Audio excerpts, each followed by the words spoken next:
ምንም ነገር ማድረጋችን ይደፋሉ ሽጉጥ እንዳትተኩሽ ተቀበላት እንዳይባረክብህ እንደው ስለሚስትህ እስቲ አንዳንድ ነገሮችን ንገረኝ የትኛው ሚስቴ አግብቼ ነበር አልከኝ እኮ መቼ አሁን አልከኝ ኧረ እኔ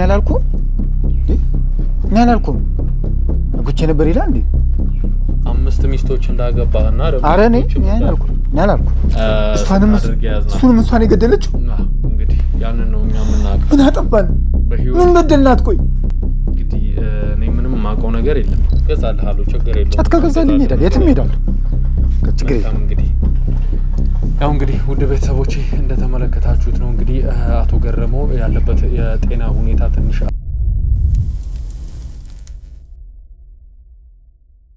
ሰላም ውድ ቤተሰቦቼ እንግዲህ አሁን ከአዲስ አበባ ወጥተን ሰመራ ነው የምንገኘው ማለት ነው እንግዲህ ሰመራ ላይ የሄድንበት ምክንያት እናንተም የባለፈውን የአቦነሽን ታሪክ እንደምታስታውሱት ነበረ ማለት ነው አሁን ሰመራ የሄድንበት ምክንያት እንግዲህ አቶ ገረመውን ፍለጋ ነበረ እንግዲህ አሁን አቶ ገረመውን አግኝተናቸዋል ማለት ነው እንግዲህ አቶ ገረመው እንደምትመለከቷቸው በጣም ሙቀት ስለሆነ አሁን ያለንበት ቦታ እንግዲህ በቦዲ እንደዚህ አይነት ጎዳና ላይ ነው ያገኘናቸው አንድ መልካም ሰው አስጠግቷቸው እንግዲህ የሚተኙትም የሚያድሩትም እዚህ እንደሆነ እየነገሩኝ ነበርና እንግዲህ አሁን ከሳቸው ጋር እስቲ እንደው ምን ያቃሉ የሚለውን ህክምናም አንዳንድ ነገሮችን እያደረግንላቸው ነበረ እኛ ሰመራ ከገባን እንግዲህ 4-5 ቀናችን እየሞላ ነው ማለት ነው እንግዲህ ካገኘናቸው ደግሞ 3ኛ ቀናችን ነው እያጽናናን ወይም ደግሞ ያለው ነገር ትሪት እያደረግን ህክምናም እንዲያገኙ አድርገን ነው ያለነው አሁን ትንሽ ወደ ራሳቸው እየተመለሱ ነው ማለት ነው አንዳንድ ነገሮችን እጠይቃቸዋለሁ ከዛም ደግሞ እንግዲህ እዚህ አካባቢ የምትኖሩ ሰዎች ልታውቁት ትችላላችሁ ሰመራ ላይ የተሻለ ህክምና የለምና ወደ አዲስ አበባ ይዘናቸው የምንሄድ ይሆናል እስቲ አብራችሁን ነው ሰላም በመጀመሪያ ስላገኘንህ አቶ ገረመው በጣም ደስ ብሎናል ካንተ ጋር አንዳንድ ነገሮችን ማድረግ እንፈልጋለን አንዳንድ ነገሮችን ማውራት ወይም ደግሞ የምታስታውሳቸው ነገሮችም ካለ እስቲ አንተም መጠየቅ እንፈልጋለን እሺ ጠይቀኝ እስቲ እንዴት ነው በመጀመሪያ ራስህን እስቲ አስተዋውቅልኝ ማን ብለህ መጣ መጀመሪያ እኔ ገረመው ብዬ ነው የመጣሁት በቃ ማስተዋወቁ ምን ያስፈልጋል መልካም እሺ እንደው አሁን ላይ የምንገኘው ሰመራ ነው መጀመሪያ ላይ ግን ወደ አፋር ነበር የሄድከው ሲባል ሰምቻለሁና አፋር እንደው እንዴት ነው ልትሄድ የቻልከው በምን ምክንያት እንጃ ምንም ማስታውሰው ነገር የለም ምንም ታስታውሰው ነገር የለም አዎ አፋር ግን ራስህን አገኘኸው አዎ እዛ ነው ያገኘሁት ይኸው ምንም አውቀው ነገር የለኝም ከዛ በኋላ እስከ አፋር ወዴት መሄድ ቻልክ እንጃ ወዴት እንዴርኩም አላውቅም ምንም የምታስታውሰው ነገር የለም ማለት ነው ምንም ማስታውሰው ነገር የለም አሁን እዚህ አካባቢ እንደምትኖርና እዚህ ቤት ውስጥ እንደምታደር ሰምቼ ነበርና እንደው ማን ነው እዚህ እንድትኖር ያደረገ ወይም ደግሞ ያስጠጋ ሰው ማን ነበር ስሙ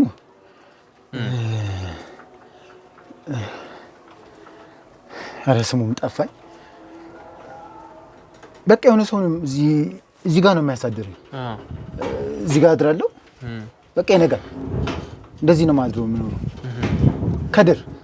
ከድር ስሙ መጣል ከድር የሚባል ሰው መንገድ ላይ አግኝተው ነው እንግዲህ እዚህ እንድትጠጋ ያደረጉ አዎ መንገድ ላይ ሲዞር አገኙኝና ና ብለው እዚህ ጋር አስተኛል በጣም ነው የማመሰግነው እንደው አዲስ አበባ በነበርክ ሰዓት የምታስታውሰው ነገር አለ ምን አይነት ሰው እንደነበርክ ምን አይነት ኑሮ ትኖር እንደነበር እኔ ምንም ማስታውሰው ነገር የለም እኔ እንጃ ምንም ማስታውሰው ነገር የለም እንደው እጅጋየሁ የምትባል ሰው ታስታውስ ነበር ማን ያልከኝ እጅጋየሁ እኔ እንጃ አታስታውስም ስሙ ግን አዲስ አልሆነብኝም ግን የት እንደማውቀው ያብስ እንደው ህያብ የሚባል ስም አስታውሰህ ከሆነ እሱም ስሙ እኔ እንጃ ስማቸውን ግን አውቀዋለሁ ግን የት ቦታ እንደሆነ ግን አላስታውስም ስለዚህ ትንሽ የምታስታውሰው ነገር ይኖራል ማለት ነው መስለኝ ምን ያህል ጊዜ ሆነህ እንደው ወደዚህ ከመጣ ኧረ እኔ እንጃ ቀኑም ምሽቱም ያው ነው ለኔ በምን አውቃለሁ እንደው አዲስ አበባ ምን አይነት ኑሮ ትኖር እንደነበረ አዲስ አበባ የነበረህ ኑሮ ምን ይመስል እንደነበረ ባለ ሀብት ነበርክ ወይስ ኖርማል ሰው ነበርክ የሚለውን ታስታውሳለህ? አስታውስኩ። ሀብታም ነበርኩ። አምስት ሚስቶች አግብቼ ነበር። 5 ሚስት አግብቼ ነበር። ልጆችም ወልጃለሁ። እንደዛ ነበር የምኖረው አዲስ አበባ። በጣም ቅብርር ብዬ ነበር የምኖረው። ያው አዲስ አበባ አስጠላኝና ዝም ብዬ ወደዚህ መጣሁ። እንደው ስለ ሚስትህ እስቲ አንዳንድ ነገሮችን ንገረኝ። የትኛው ሚስቴ? አግብቼ ነበር አልከኝ እኮ አሁን። መቼ? አሁን አልከኝ። ኧረ እኔ አላልኩም። አግብቼ ነበር ይላል እንዴ? 5 ሚስቶች እንዳገባህና ደግሞ ኧረ እኔ አላልኩም። የ5 ልጆች ሚስት ወለድኩ ነው እንጂ አገባሁ አላልኩም። የምን ሚስት ስለ ሚስት ታመጣለህ እንዴ? የምን ሚስት አላወራሁም ጭራሽ። አቦነሽ ባለቤትህ እንደነበረች ታስታውሳለህ? አይ እኔ አላገባሁም እኮ አልኩህ። ምንድን ነው የምታወራው? እኔ ወልጃለሁ ግን አግብቻለሁ እንዴ? እንግዲህ አግብቼ ሆነ እንዴ? የምታስታውሰው ነገር እንደሌለ እየተመለከትኩኝ ነውና አይ አግብቻለሁ። አላገባሁም። እንግዲህ ግን እኮ መልካም ሰዎች እዚህ አስጠግተውህ ነው የምትኖረው ማለት ነው? አዎ ለቅድም ነገርኩህ እኮ። እዚህ ምግብ የሚሰጡኛል። ከድጃ አለች። እዚህ ጋር ነው የምተኛው። ስለዚህ ከነሱ ጋር ነው ሁሉ ነገር ውሎ አዳር ማለት ነው? አዎ። አንዳንድ ሱሶችንም እንደጀመርክና እንግዲህ የምን ሱስ? ጫቶችን እንደምትጠቀም ሲጋራም እንዴ ሱማ ግዴታዬ ነው እኮ እንዴ። ስለዚህ አሁን ወደ አዲስ አበባ አብረህ ለመሄድ ትችላለህ? አዲስ አበባ ወዴት ነው? አዲስ አበባ ማለት እኛ የምንኖርበት አካባቢ አብረህም መሄድ ከቻልክ እባክህ አብረን ብንሄድ። አዲስ አበባ ሄዳለሁ። ችግር የለም ሄዳለሁ። ስለዚህ ከኛ ጋር ትሄድና እዛ የተሻለ ነገር እንሰጥሃለን፣ ህክምናም ታገኛለህ። እንግዲህ ወደ ራስህ ግን ጫት ትገዛልኛለህ? እገዛልሃለሁ፣ ችግር የለውም። ጫት ከገዛልኝ የትም ሄዳለሁ። ችግር የለም። እንግዲህ ውድ ቤተሰቦቼ እንደተመለከታችሁት ነው እንግዲህ አቶ ገረመው ያለበት የጤና ሁኔታ ትንሽ አስቸጋሪ ነው። አንዴ እንደ ሰው አንዴ ደግሞ መለስ ብሎ እንደ ሌላ ሰው ሆኖ ነው እያወራ ያለውና እንግዲህ ከሱ ጋር አሁን ባለው ነገር ተነጋግረን መግባባት የምንችልበት ነገር ያለ አልመሰለኝም። ወደ አዲስ አበባ እንመጣና እንግዲህ አዲስ አበባ ላይ ህክምናዎችን አድርጎ ከዛ በኋላ የማስታወስ ደረጃውን ከፍ ለማድረግ እንሞክራለን ማለት ነው። ከዛ በኋላ አናግረን ምን እንደተፈጠረ ከዛም ደግሞ የራሱ የሆኑ ንብረቶችን የማስመለሱን ሂደት እንጀምራለን ማለት ነው። እንግዲህ አቦነሽም አሁን በህግ ጥላ ስር ስለሆነ የምትገኘው እንግዲህ እያንዳንዱ ንብረቷ ታግዶ ነው ያለው። የነሱም የሆነው ንብረት ያቶ ወልድ የሚሆነው ንብረት እንግዲህ ለቤተሰቦቻቸው ተመላሽ ይደረጋል ማለት ነው። እስቲ አብራችሁ ነው።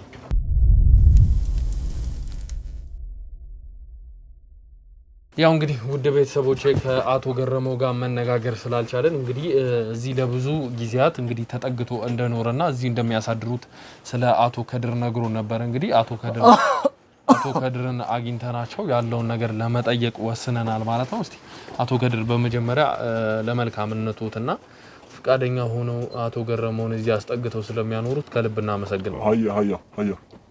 እንግዲህ ያለውን ነገር እስቲ አንዳንድ ነገሮችን ስለ አቶ ገረመው ያጫውቱኝ እስቲ። ገረመው ሳሂብ ነው፣ ያው ሳሂብ ነው። ምንም ችግር የለም። እኛ ጋር ወላሎ ነው አዲጋ ሁሉ ነገር ተማም ነው አይደለ? ገረመው ሳሂቦ ፊያኖ አዲጋ ሁሉ ነገር ሰላም፣ ሁሉ ሰላም፣ ምንም ችግር የለም። እኔ ከድር አለ፣ ሚስቴ ከዲጃ አለች፣ ምግብ ይበላል፣ እኛ በላለን፣ እሱ በላለን፣ ምንም ችግር የለም። አልሐምዱሊላህ ሁሉ ሰላም ነው። ከዲጃ አለ ተረጋጋ፣ ወላሂ ሰላም ነው። በላለ ሁሉ ነገር ሰላም ነው። ከሰላም በላይ ምን አለ? ምንም የለም። አልሐምዱሊላህ ሁሉ ነገር ሰላም ነው። አሁን ዛሬ ትመጣለና አንተ ጋዜጠኛ ነው ስላልክ አንተ ቤት ትገባለህ። በቃ ምንም ችግር የለም። ሁሉ ነገር ሰመራ ሲመጣ ሁሉ ነገር ሰላም ነው። ሁሉ ነገር ምን ሌላ ነገር አለ? ምንም ከሰላም በላይ ምንም አይነት ነገር የለምና ሁሉ ሰላም። እንደው ምን አይነት ሁኔታ ላይ ነበር ያገኘኸው አቶ ገረመው? እዚህ ትመጣለህ፣ ከቤት አንኳኳ፣ መጀመሪያ ቀን አንኳኳ፣ ውሃ የሚበላ ስጡኛለ። ለኛ ለችግር የለም እንደዚህ ነገር አስገባና ብላ ነው ችግር የለም። እኔ ጋር አማርኛ ችግር አለ አፍ ሶማሌ መገረን ነው እኔ ጋር አፍ ሶማሌ እንግሪ አፍ አምሃሪክ እንግሪ ወይ እኔ ጋር ችግር አለ አማርኛ እሱ መጣ እኛ ጋር በላ ጠጣ ነው እዚህ ትተኛለህ ከኛም እዚህ ነው የምንተኛለ እነዚህ አሁን ኤክስፖርት ስታንዳርድ እኔ ቃው ነው እንዳለ እኔ እዚህ ሀገር ብር አለ ችግር የለም ጅጅጋ ሰው ነው እኔ ጋር ምንም ችግር የለም ከኛ ጋር ይበላል ወንድሙ ነው እኔ ጋር ከን ሳሂብ እኔ ጋር ማስታወቂያ የለም እሱ ማስታወቂያ የለም ክሱ ባዶ ነው ብር የለም ሁሉ ነገር ከኔ ነው ምንም ችግር የለም ሲመጣለ ምግብ አለ ይበላል እዚህ ተኛለ ጃት 100 ብር ግዛ ነው እኔ ጋር 50 ብር የሱ ነው በቃ ሁሉ ነገር ኩል ወንድሙ አይ አዲጋ ከን ወንድም ነው የኔ በቃ ችግር የለም በጣም ደስ ይላል እንግዲህ አቶ ከድር እንግዲህ ሰላም አለይኩም ኮይ ከረዛለ ችግር የለም እንግዲህ አቶ ገረመው ማለት እንግዲህ አዲስ አበባ ላይ ደርሶ ልንገሮትና በጣም ትልቅ ባለ ሀብት የነበሩ ሰው ብዙ ድርጅቶችን ሲያስተዳድሩ የነበሩ እንደዚሁም ደግሞ ወደ አፋር መተው የነበረው እንግዲህ የራሳቸውን የጨው ፋብሪካ ወይም ደግሞ ኮሙኒኬት አድርገው እዛ ሌላ ነገሮችን ለመክፈት ነበር ሐሳባቸው ነገር ግን እዛ በመጡበት ነው እንደዚህ አይነት ነገር ሀፕን አድርጎ ምስኪን ወላሂ ወንድም ምስኪን ነው ወላሂ እርሶም ደግሞ ሀብታም ደሃ ሳይሉ እንግዲህ ወደ ራስዎት አስጠግተው እስካሁን ሲያኖሩት ነበር ለዛም በጣም እናመሰግናለን እንግዲህ ወደ ራሳቸው ሲመለሱ ደግሞ ራሳቸው የሚያመሰግኑት ይሆናል ሃይምሮ ችግር አለ ወላሂ ሃይምሮ ችግር አለ አቅል የለም አቅል ነው ዋና ነገር ሰው ልጅ አቅል ከሌለ ሁሉ ነገር ምንም የለም ፉርሽ ነው ሁሉ ነገር አንተ ቅድም ካሜራ በኋላ ትነግረኝ ነበር እሱ አምሮ አዲስ አበባ ሀብታም ነው አለ ብሩ መጀመሪያ ሲመጣ ቆንጆ ልብስ ነበር ሰው ሽቶ ቆንጆ ነው አሁን ነው እንደዚህ ልብሱ የተበላሸው እዚህ ደግሞ ሙቀት ነው ሙቀት አለ አሁን ችግር ተፈጥሯል እና እርዳታ እናንተ ከረዳችሁ ቤተሰቡ ካወቃችሁ አዲስ አበባ እንሄዳለን ኢንሻአላህ አዲስ አበባ እንወስደውና ህክምናም እንዲያገኝ እናደርጋለን እንግዲህ ንብረቶቹንም እኛ የሚመለስበትን መንገድ እናመቻቻለን ማለት ነው እንግዲህ ለመልካምነታችሁ በድጋሚ በጣም እናመሰግናለን ችግር የለም ያው እንግዲህ ወደ ቤተሰቦቼ እንደተመለከታችሁ ነበር እንግዲህ ሰመራ ሰው ማለት ሁሉም እንደዚህ ነው ማለት ይቻላል አቀባበላቸው በጣም ደስ ይላል እንግዲህ የዋህ ናቸው ጥሩ ናቸው ማለት ይቻላል እስቲ አሁን ደግሞ አብሬያችሁ ወደ አዲስ አበባ ይሄዳለሁ የሚወድቅበትን ማየት ፈልጋለሁ ስላሉ ከሳቸው ጋር ቢሆን አብረን ወደ አዲስ አበባ እንሄዳለን ማለት ነው እስቲ አብራችሁን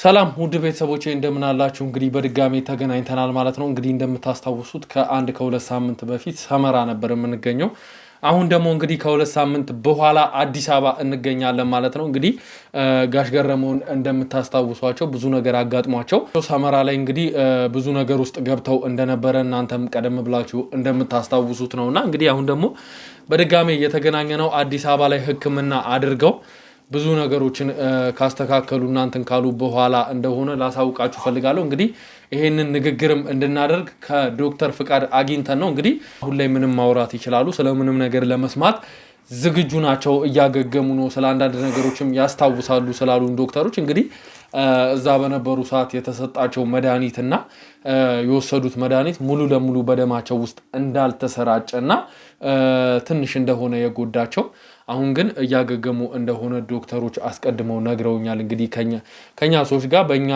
በመናቀው ወይም ደግሞ እኛ በመንጠቀምበት ሆስፒታል ስለሆነ እያሳከምናቸው የምንገኘው ከዶክተሮች ጋር ምኛ ቀረርብ ስላለን ያለውን ነገር ነግረውናል ማለት ነው አሁን እንግዲህ ከአቶ ገረመው ጋር የሚኖረኝ ቆይታ ይሆናል አቶ ገረመው እንግዲህ በድጋሚ እንደዚህ አገግመህ ስላየው ጥሩ ሁኔታ ላይ ሆነ ስላየው በጣም ደስ ብሎኛል እኔ በጣም ነው ማመሰግን መልካም እንግዲህ አቶ ገረመው አንዳንድ ነገሮችን ባለፈውም ላጫውተህ ሞክሬ ነበር ነገር ግን በዛ ሰዓት ትንሽ የጤና እክል ስለነበረብህ ማውራት አልቻልክም ነበር አሁን ግን እንደምታስታውስ ነግረውኛልና እንደው እስቲ ስለ ኑሮ አዲስ አበባ ስለነበረው ኑሮ ስለ ትዳርህ ስለ ቤተሰብህ እንዴት ነው ደግሞ ወደ አፋር ልትሄድ የቻልከው የሚለው ነገር እስቲ በመጠኑ አጫውተኝ ያው ብዙ ታሪኮችን አውቃቸዋል ምክንያቱም ብዙ ከኔ ጋር ነበርክና አዲስ አበባ ጥሩ ኑሮ ምኖር ሰው ነበርኩኝ ማለት የተከበርኩ በንግዱ ላይ የተሰማራው ሀብታም ሰው ነበርኩ ያው በጥሩ ሁኔታ ላይ ነበርኩ ሰው ነኝ ወዲህ የትዳር ሁኔታም የጓደኛዬ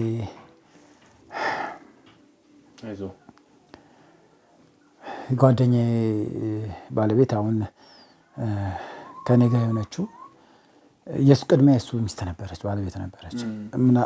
አብረን በምኖርበት አካባቢ ላይ ፍላጎት ነበረኝ እኔ እሷን እንቀራረብ ስለነበረ ጥያቄ ሳይሆን ፍላጎቱ ነበረኝ። ያው እሷ ወደሱ ስላደላች ትቼው ነው። መጨረሻ ላይ እሱ ሲሞት ነው ከእሷ ጋር መቀራረብ በሀዘን ምክንያት እንዳትጎዳ እየጠየቅኳት በርቺ እያልኩኝ ተቀራርበን ነው ትዳር መሰረት ነው ማለትም እጅጋየሁን ማለት ነው። እና ከእሷ ጋር በጥሩ ሁኔታ ነበር የነበርነው። እንግዲህ ከዛ በኋላ ያለው ነገር ስለሷ ግን በጣም ሳላደንቅም አላልፈው በጣም ጎበዝ ነጋዴ የንግድ የገንዘብ ሰው ነበረች።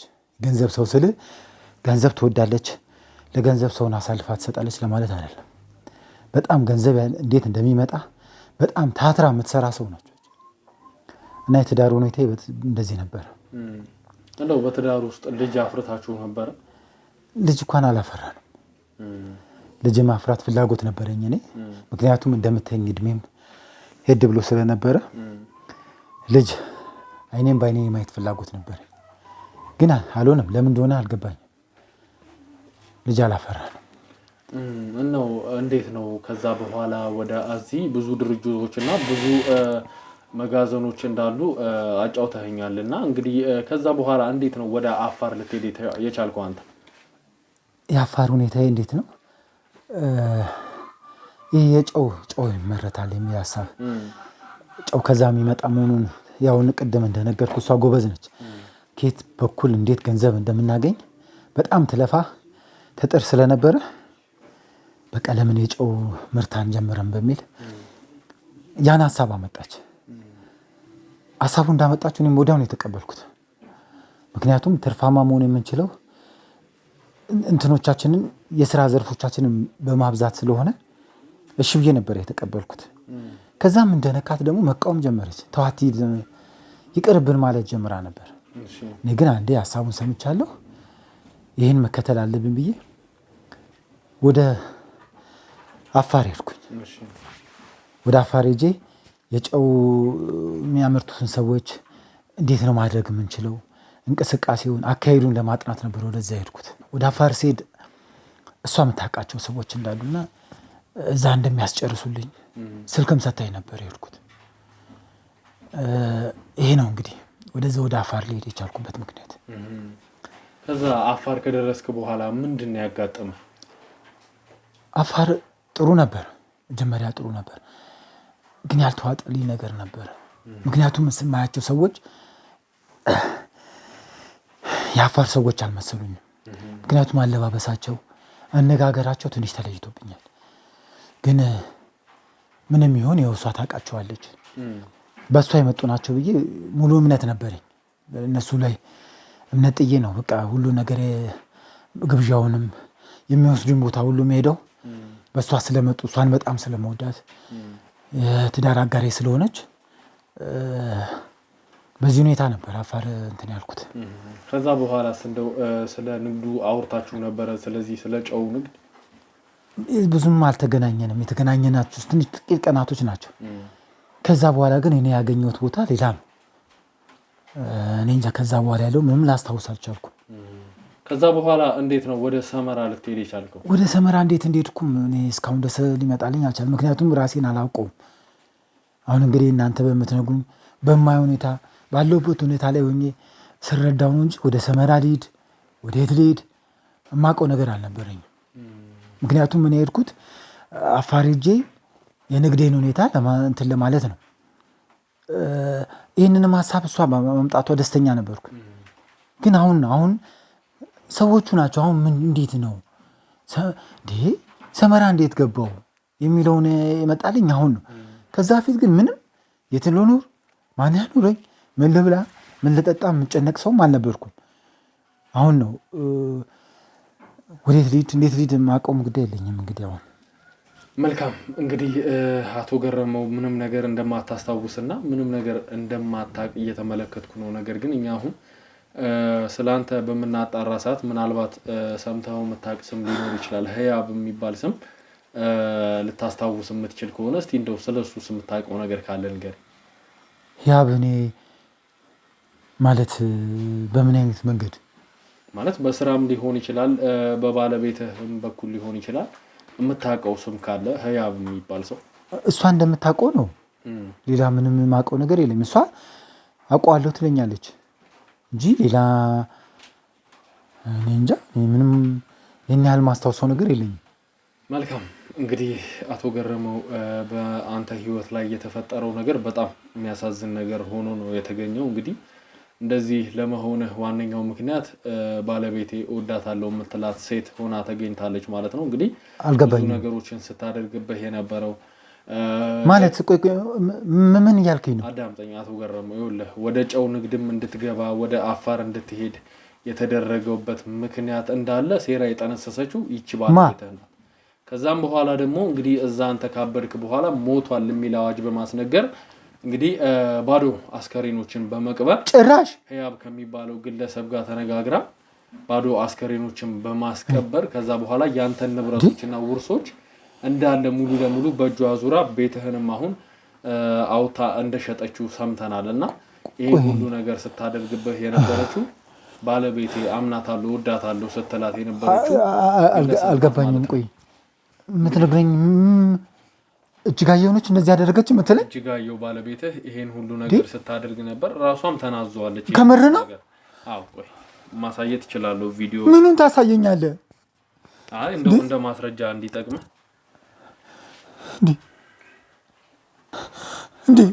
እንዴት ፈጽሞ አታደርገው ሰማ አይደለችም ፈጽሞ አታደርገው ይሄን ሁሉ ነገር ስትል የነበረችው ራሷ በራሷ አፍ እንግዲህ ያው አውርታለች እንዴት ምን ያንተ ብቻ አይደለም እንግዲህ የጓደኛ የአቶ አምኛት ወልዴንም ንብረት እንደዚሁ በማድረግ ሞቷል ብላ በማስነገር እንግዲህ ግን እርግጠኛ ነህ ሙሉ ለሙሉ አሁን እንግዲህ እሷ እስር ቤት ነው የምትገኘው ይሄን ሁሉ ነገር አድርጋ አቶ ወልዴንም እንግዲህ እንዳንተው ተመሳሳይ ነገር አድርጋ ነው እሷንም እሷን የገደለችው እንግዲህ ያንን ነው እኛ የምናውቀው ምን አጠባን ምን በደልናት ቆይ እንግዲህ እኔ ምንም ማውቀው ነገር የለም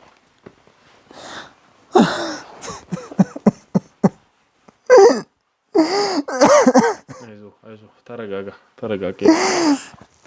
ምንድን ይበደልኳት ምን አጥፍቻለሁ እንግዲህ ማመንኳት የሰው ልጅ የፈለገችውን እኮ ነው ያደረኩላት ምንድን ያጠፋው እስኪ ምን አጎድዬባት ነው እንደዚህ ተረጋጋ ይገባኛል አይዞ ተረጋጋ የተፈጠረብህ ነገር አዲስ እንደሆነ ይገባኛል ጭራሽ ሞቻለሁ እውነት ይሄ ነው እንግዲህ ሞቻለሁ ያው እንግዲህ የተሰራውንም ቦታ ወስደን ማሳየት እንችላለን ባንተ ስም የተሰራውን ሐውልት ብዙ ነገር እናቴስ እንዴት ትሆን እናቴም ሰምታለች መሞቴ እንግዲህ ሞቷል ብላ ነው የተቀበለችው አዎ እንግዲህ ሰምተዋል እሳቸው ወይ ተረጋጋ እንግዲህ በጣም ደንግጠን ነበር በእስና ደስታም ድንጋጤም በዛው ተቀላቅሎ አንድ ላይ የተሰማን ስሜት እንዲህ ደረሳችሁበት እኛ እንግዲህ ልናውቅ የቻልነው ህያብ የሚባለው ግለሰብ ወይም ደግሞ የሷ ያብ ማን ነው ያብ ከሷ ጋር ምንድነው ግንኙነቱ የሷ ዘመድ እንግዲህ ከናንተም እምነበረዶችን እየወሰደ የመቃብር ስራ ሲሰራ የነበረው ግለሰብ ከዛም በኋላ ከናንተ ገንዘብ ላይ ድርሻ ተሰጥቶት የራሱን የሆነ ቀብር አስፈጻሚ ድርጅት ከፍቶ ሲንቀሳቀስ የነበረ ሰው ነው እንግዲህ ህሊናዬ ጸጽቶኛል ሚስቴም ደግሞ በሷ እጅ ነው የምትገኘው ብሎ ያስፈራራችሁ ስለነበረ ነው ለኛ መጥቶ ሊናገር የቻለው አስታወስኩት ግን ያብ ደንበኛዬ ነኝ የምትለው እሱ ነው እና እሱም ተባባሪ ነው ገለዋለሁ ተረጋጋ ገለዋለሁ በእውነት ገለዋለሁ ይኸውልህ ተረጋጋ እንግዲህ አቶ ገረመው የሆነው ሁሉ አንዴ ሆኗል ምን ሆኗል አሁን እንግዲህ ያንተን ንብረት የማስመለሱን ሂደት መጀመር እንችላለን ማለት ነው አንተም እንግዲህ በጥሩ ሁኔታ ላይ ከተገኘ ምን ተጠቅመኝ እኔ እኮ ሞቻለሁ ያን ሁሉ ፍዳ እንደዛ ጎዳና ላይ ስኖር ያ ሁሉ ስቃይ ያየሁት እኮ በሷ ምክንያት ነው ይገባኛል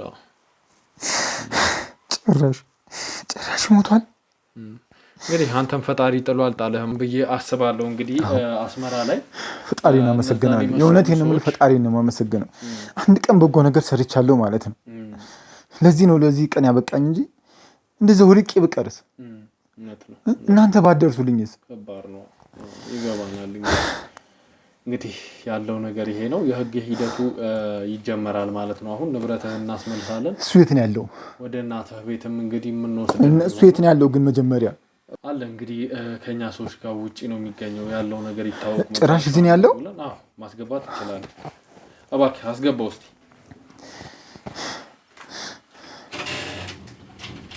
አንሲት አቶ ገረሙ ተረጋጋ ይኸውልህ እንደዚህ አይደለም ተረጋጋ ይኸውልህ እንደዚህ አይደለም እንዴ ምን አጥፍቼ ነው ተረጋጋ እንጂ ምን በደልኩ አይደለም እንደዚህ አይደለም አቶ ገረሙ እንዴ ጭራሽ ከሷ ጋር ተባብረን አይደለም ይኸውልህ እኮ ተረጋጋ አቶ ገረሙ ተቀመጥ ያው እንግዲህ የሆነው ነገር አንዴ ሆኗል እንግዲህ በጣም ሰይጣን ነሽ አይደለም ተረጋጋ አቶ ገረሙ እንደዚህ ማድረግ አንቺ ተረጋጋ እስካሁንም ከኛ ጋር የተቀመጠው የነገሩን መጨረሻ እንወቅና ምኑን መጨረሻ የምን መጨረሻ ነው በትን ቦታ የሚያውቀው እሱ ብቻ ስለሆነ ነው እንግዲህ ስለዚህ ተረጋጋና ያለውን ነገር እንግዲህ ተባባሪ እንዴት ፈልገውን ነገር መጠየቅ ትችላለህ እንዴት ተባባሪ ቦታ ይጠፋዋል እኮ አቶ ገረሙ እንደዚህ ያስብያል ነበር እንዴት ነው ያሰብኩ እሺ ያው በሰዓቱ ምን ሆነ ጥቅም ስትይዘኝ መቃ እኔ አጉልዬ ባለው እኔና ጠይቀኝም እንዴት ሞቷል ብለ እንዴት ከሰይጣን ጋር ተሰባበራል እኔ መቻውቂ እንዴት አታውቅም ባዶ ሴት እንዴ አላውቅም ባዶ ሳጥን ስቀብር እንዴት ነው ማታውቀው በሰዓቱ ገንዘብ አላውቅም ውስጤን ያን ሁላ ገንዘብ እንዴት ስባል እንዴት እየሰራ አይደለም ወይ ስራ አለ ምንድን ነው የጎደለብህ ሁሉም እኮ አቶ ገረሙ ደህና ነገር ለማድረግ ይመኛል እናንተ ለመሆን ይመኛል እኮ በሰው ህይወት ነው ሰው በመግደል በውሸት በማጥፋት ነው እሱማ ልክ ነህ አጥፍቻለሁ እያልኩኝ እኮ አይደለም ባይጸጽተኝ ዛሬ እኮ እዚህ አልመጣም ነበር አንተም እዚህ ጋር ቁጭ አትልም ነበር ጭራሽ አጥፍቻለሁ እኔ እኮ ያለህበትን ባልነግራቸው እውነቱን ባላጋልጥ ኖሮ ዛሬ አንተ ሞተ ነበር እኮ እንዴ አንተ እኮ ነው ያጠፋው እንዴ ጭራሽ አታፍርም እንዴ እኔ ምንም ማቀው ነገር አልነበረም እዛ የሚደረገው ነገር ሁሉ አቦነሽ ነበር የምታውቀው ማታውቀው ባዶ ሳጥን መቆሩን አታውቅም አውቃለሁ እሱን እና ምኑ ማታውቀው እበድ ሞት ምኑን እኔ አላውቅም የኔ ስራ እዚህ አንተ ሞተሃል ብሎ ብቻ መቅበር ነበር አንተ ሞተሃል ብሎ ብቻ እና ታዲያ በጣም ትልቅ ወንጀል እኮ ነው ያልሞትኩትን በህይወት እያለሁ እንዴት ሞታል አቶ ገረሙ እንግዲህ ነገሮች ከረፈደም ቢሆን እንግዲህ ይህ ሰው እዚህ በመምጣቱ ነው እሱንም አሁን ማግኘት ይቻለውና ያደረገው ነገር ጥፋት አይደለም ወንጀል አይደለም ይያለን ሳይሆን ነገር ግን በስተመጨረሻም ቢሆን አይምሮ አሳስቦት ተመልሶ ለኛ ሊነግረን ችሏል ያው ከዚህ በኋላም እሱ ደግሞ በህግ እርማት ውስጥ የሚገኝ ይሆናል ማለት ነው ከዚህ በኋላ ስለዚህ እርሶም የሚረጋጉ ህክምናህን ስትጨርስ ደግሞ እንግዲህ የህጉን ሂደት አሁን እንጀምረዋለን በመሐለም እንግዲህ ህክምናህን ታደርጋለህ ማለት ነው የተሻለ ሁኔታ ውስጥ እንደምትሆን ተስፋ አደርጋለሁ የሚያሳየንም ተስፋ ትልቅ ነው ስለዚህ ያለው ነገር ይሄን ይመስላል በስተመጨረሻ እንደው ማለት የምትፈልገው ነገር ካለ እባክህ ስምለስ ለእግዚአብሔር ሰጥቼዋለሁ እግም እንደፈለገ ያደርገው ግን ማመስገን ያለብኝ አካላቶች አሉ ምክንያቱም በዛ መከራ ጊዜ አይዞ አለም ብለው ያስጠጉኝ ሰዎች አሉ ሰመራ አካባቢ ያሉ ሰዎች ስማቸውን ብዙ ናቸው ምክንያቱም አስጠግተው ያሳደሩኝ ብቻ አይደሉም በየመንገዱ ሲሄድ የምጠይቃቸውን ሁሉ ያደርጉልኛል እነሱን እጅግ በጣም አመሰግናለሁ እግዚአብሔር ይስጥልኝ ማለት ሌላ በተጨማሪ እውነቴን ነው የምልህ ለአንተም ነው የምነግርህ የሰው ላብ የትም አያደርስም ምንም የትም አያራምድም በቃ በራስህ በጉልበትህ ብትሰራ የሁሉ መከራ ውስጥ አትገባም ነበር ገንዘብ የዚህን ያህል ሊያጓጓ አይገባም ይሄ ነው መልካም ያው እንግዲህ ውድ ቤተሰቦቼ እንደተመለከታችሁት ነበር እንግዲህ የተፈጠሩት ነገሮች ተፈጥረዋል አሁን ግን አቶ ገረመው እንግዲህ በጥሩ ሁኔታ ላይ ነው የሚገኙት ከዚህ በኋላም እንግዲህ ክትትላቸውን ጨርሰው በመልካም ሁኔታ ላይ ሆነው በድጋሚ እንደምንገናኝ ተስፋ አደርጋለሁ እንግዲህ የህጉን ሂደት እንጀምር ይሆናል ማለት ነው ከዚህ በኋላ የሚፈጠሩትን ነገሮች በመሃል ለእናንተም ለውድ ቤተሰቦቼ የምናስተዋውቅ ይሆናል ማለት ነው ይህን ታሪክ ከጀመርኩ ጀምሮ አብራችሁኝ ስለነበራችሁ ከልብ አመሰግናለሁ መልካም ጊዜ